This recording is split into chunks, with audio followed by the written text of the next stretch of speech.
This car differs from other cars in many features.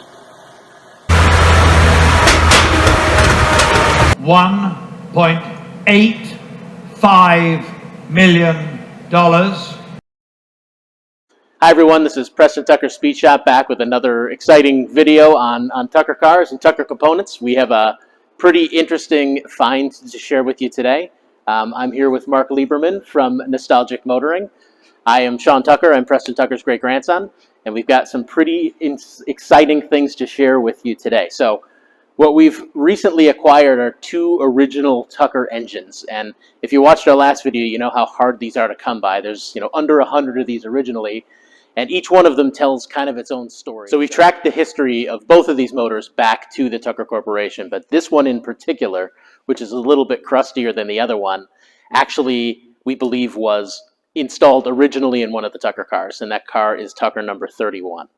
So there's factory documentation from October that shows this being installed in Tucker 31.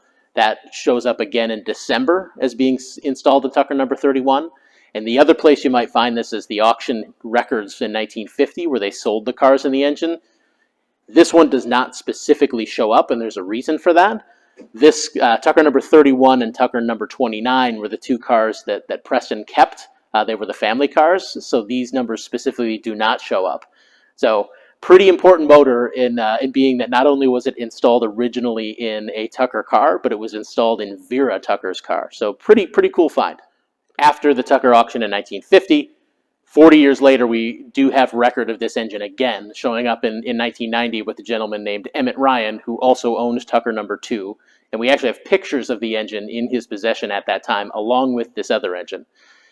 30 years after that is where we kind of come into the story collectively and take possession of these engines. And we can trace the ownership from Emmett Ryan all the way to where they are today. So we know the complete history of these engines from start to finish.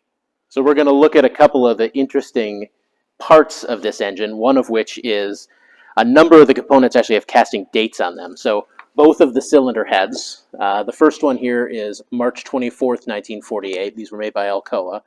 And you can see the Tucker part numbers sorry, this is the cylinder block, not the head. The other one, interestingly, was cast a month later. not too unusual, but it is, they do have the actual dates on them. And there's other pieces that have that as well. The bell housing, also made by Alcoa, if we kind of scrape this off here, shows that it was made on April 10th of 1948. So pretty cool that these dates still appear on the engine. And you can tell a late Tucker engine from an early Tucker engine. So one of the key things is actually the distributor, which we have here. The late Tucker distributor is Tucker unique. So we were able to get this with these engines, which if it wasn't there, is impossible to find. So pretty important thing to be with the engine. There are a few parts missing on this engine, including the center plenum and the tubes that go for the from the carburetor to the intake. The exhaust manifolds are missing. So some of the interesting things that people generally don't get to see on Tucker motors is some of the details of the valve train and things like that on the underneath. So many of the components of the valve train were reused from the Franklin engine, although made to be somewhat Tucker specific. You can see the pushrod tubes on the bottom side of the engine here. These are very often damaged because it tends to be a place where people lift these engines up, not knowing that they're going to crush the pushrod tubes. To find a Tucker engine alone is pretty incredible. To find two is even more incredible, but to find one that was actually installed in a Tucker car and one that was owned by the Tucker family, this can't ever happen again, I don't think. So Mark now is going to talk a little bit about this wheel we have sitting here, which is in itself has quite an interesting history, as well as a little bit of the history of the other engine over there. The next item that we have in this super interesting collection is an original Tucker wheel.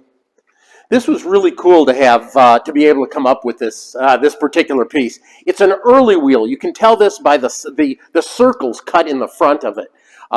This is unique to Tucker wheels only, and it really demonstrates, some of the things that were done special for these cars. You'll notice on the inside, the waltz blue paint Waltz blue paint on this is original, and this is a super good example of the original color that was common to even Tucker 31 that engine came from. Now, you'll see also an example of the burgundy paint. This is called Royal Maroon, and it was also very popular on the Tucker cars, and somewhere along the way, somebody painted the front and the back of this wheel in the Royal Maroon. But you can see that it's an original Kelsey Hayes wheel. Yeah, and one of the really interesting things that we use these things for is when we're restoring Tuckers, having original color samples is just hard to find, right? So this actually is not the first time that we've matched a color from the inside of a wheel, because it tends to be a spot that's very well protected because it's got a tire on it. So the color itself is maintained and generally stays in good enough position that we can take a scan from it. That's how you hit the color on Tucker 44, if I recall. Yep. Yeah, those are really good wheels. We were able to trace the history of this wheel, and more or less by a process of elimination and by its previous ownership, we've been able to determine with great likelihood that this is the original spare wheel from car number 2. Correct color paint, early style wheel, and the fact that it came Emmett Ryan and Russ Brownell before him, that's very likely number 2's original spare tire. This engine is engine number 33567, and it's clearly a crate engine. We can trace the history of this motor as well. Back in December of 1948, it shows up on the inventory sheet, and then again in 1950, it shows on the auction sale inventory, and you can see that this car, that this engine sat as part of the additional engines that were not installed in cars by virtue of that positioning. It was in the storage building number 4A and was sold for $1,300. It was quite a bit of money in 1950 to sell this particular engine or any of these engines for $1,300. But let's talk about a few things that make crate engines unique from the engines that have been in automobiles.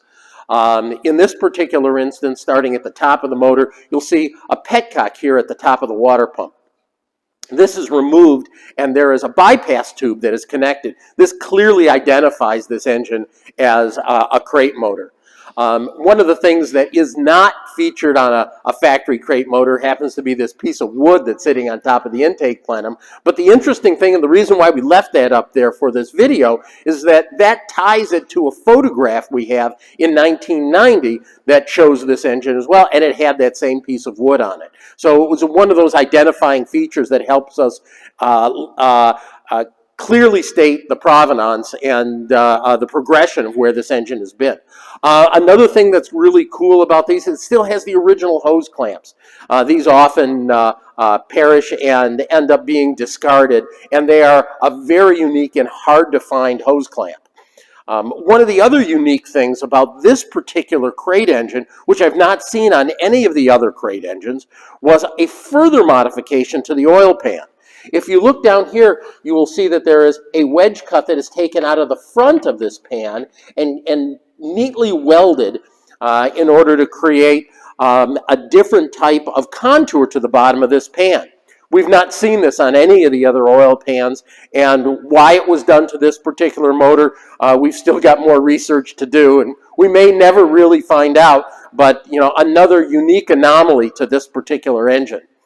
One of the other things that I'd like to point out with these crate motors is that they were all run on a dyno following their assembly and tested for operation and performance. They were then put on a wooden crate that had 4 steel podiums that held it in place, and that's how they were shipped ultimately to the Tucker plant on Cicero Avenue. But this being one of those original crate engines, engine number 33567, with a known provenance, is a very, very special motor. As you can imagine, it has been an absolute surprise and delight for us to be able to acquire 2 Tucker engines. This is not something that happens every day, and we are really happy to be able to share that experience with everybody. If you like what you're seeing in these videos, please like and subscribe to our channel. It helps us know that the content we're generating is what people want to see and also allows us to continue making these videos. We are also on Facebook and Instagram and all those social media sites, which you'll see a link at the end of the video. We are actually running a holiday promotional sale on our t-shirts and hats right now. The promo code is HOLIDAY, and if you go to our website at tuckercorporation.com, it will get you 10% off of your entire order. So on behalf of Mark from Nostalgic Motoring and Sean Tucker, we thank you for watching our video, and we'll see you next time.